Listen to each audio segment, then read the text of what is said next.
دیکھیے بر عظیم پاک و ہند کے ضمن میں سب سے پہلے تو دو بدقسمتیوں کو نوٹ کر لیجیے۔ پہلی بدقسمتی یہ کہ یہ بر عظیم دور نبوت کی سعادتوں سے محروم رہا۔ دور نبوت میں یہاں تک دعوت اسلام نہیں پہنچی، اکا دکا کوئی لوگ مسلمان ہوئے ہیں۔ مالابار کا کوئی راجہ تھا جس نے شق القمر کا معجزہ اپنی آنکھوں سے دیکھا تھا، اسے جب معلوم ہوا یہ تو اصل میں ایک عرب میں پیدا ہونے والے رسول کی انگلی کے اشارے سے ہوا تھا، تو وہ ایمان لے آیا۔ لیکن یہ آئسولیٹڈ واقعات ہیں، بحیثیت مجموعی بر عظیم پاک و ہند دور نبوت کی برکات سے محروم رہا۔ پھر یہ کہ دور خلافت راشدہ کی برکات سے بھی محروم رہا۔ یہاں اسلام کسی قابل ذکر حیثیت میں آیا ہے دور بنی امیہ میں، وہ بھی کسی دعوت و تبلیغ کے مثبت مقصد کے لیے نہیں،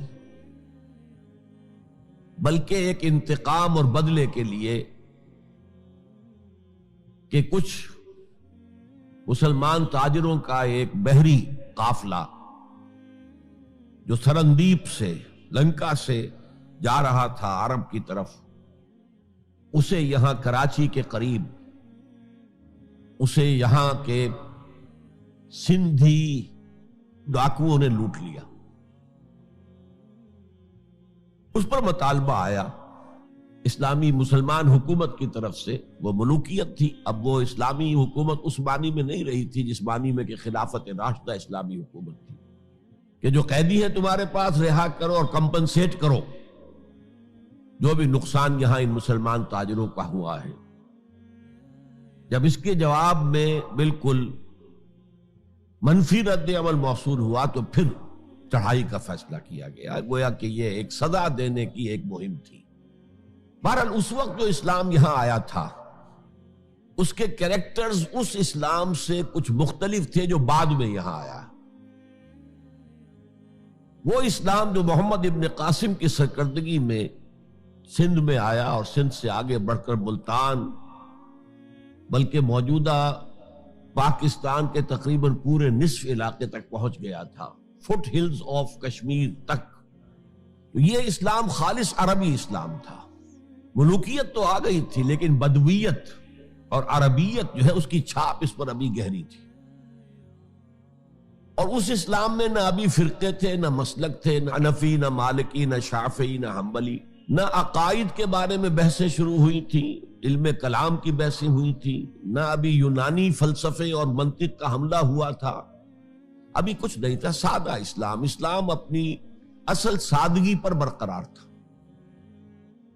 چنانچہ اس کی قوت تسخیر بڑی زبردست ثابت ہوئی، اور خاص طور پر محمد ابن قاسم جو نوجوان 17-18 برس کا نوجوان اور نہایت نیک اور پاک باز، سندھ کے ہندوؤں نے جو اپنی ایک روایت ہے کہ اس طرح کا آدمی تو کوئی اوتار ہی ہو سکتا ہے، فارسی میں بھی کہا جاتا ہے کہ در جوانی توبہ کردن شیوہ پیغمبر است، جوانی کے اس عمر میں بھی کوئی شخص پاک زندگی گزار رہا ہو تو یہ تو پیغمبروں کا طریقہ ہے، اور ہندوستان میں تصور پیغمبروں کا نہیں تھا، اوتاروں کا تھا، تو اسے بھی ایک اوتار سمجھ کر اس کی مورتیاں تراش کر مندروں میں رکھ لی گئیں اور ان کو پوجا جانے لگا۔ یہی چیز اس کے لیے خطرے کا سبب بن گئی، کیونکہ اب بیک ہوم اسلام کا جو اصل گھر تھا عرب، اس میں ملوکیت آ چکی تھی، اور ملوکیت کبھی اسے برداشت نہیں کر سکتی کہ کوئی اور شخص اتنا پاپولر ہو جائے کہ اسے چیلنج کر سکے، لہذا محمد بن قاسم کو بلایا گیا اور شہید کر دیا گیا۔ اب اس کے بعد ظاہر بات ہے کہ وہ اسلام ریسیڈ کرنا شروع ہوا، واپس آنا شروع ہوا، اس کے کچھ اثرات اس علاقے میں رہ گئے، لیکن اسلام کی واپسی ہو گئی۔ یہ اسلام کا پہلا ورود تھا بر عظیم کی سرزمین پر۔ اس کے بعد اسلام آیا ہے 300 برس بعد، اور اب یہ آیا ہے شمال مغربی سرحدی صوبے میں جو درے ہیں کوہ سلیمان میں، کوہ ہندو کش اور کوہ سلیمان میں، درہ خیبر ہے، درہ ٹوچی ہے، درہ گومل ہے، درہ بولان ہے، یہاں سے آنا شروع۔ اس اسلام کی خصوصیات کچھ اور تھی۔ ان 300 سالوں میں فقہی مسالک بھی پیدا ہو چکے تھے، حنفی، مالکی، شافعی، حنبلی، ان کے درمیان اختلافات بھی تھے، بحثیں بھی تھی، مناظرے بھی تھے۔ دوسرے ایک خاص جو ہے تصوف کا فن جو ہے وہ بہت ترقی کر چکا تھا، اور اس میں اکثر و بیشتر وحدت الوجود کا تصور اس کی بنیاد میں موجود تھا۔ تیسری بات یہ نوٹ کیجئے کہ یہاں جو لوگ آئے وہ سب حنفی تھے،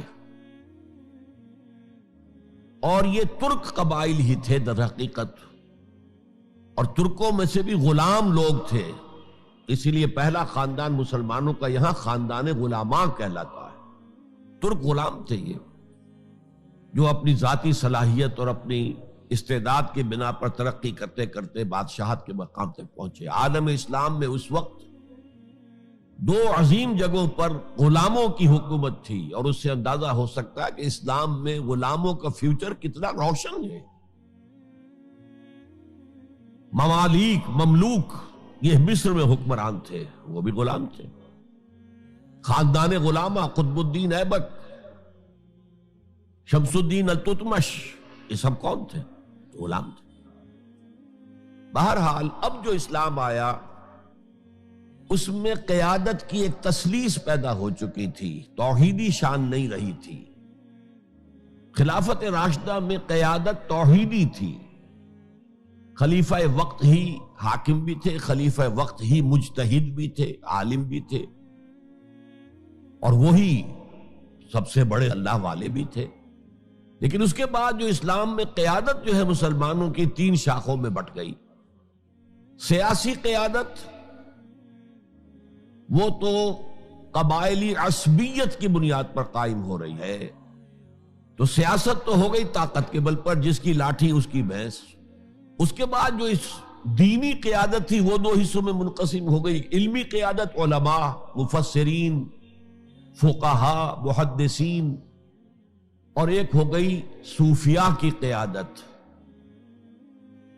تو یہ تھی کیفیت جس میں کہ بر عظیم پاک و ہند میں اسلام وارد ہوا ہے، پہلے ورود کے 300 برس بعد۔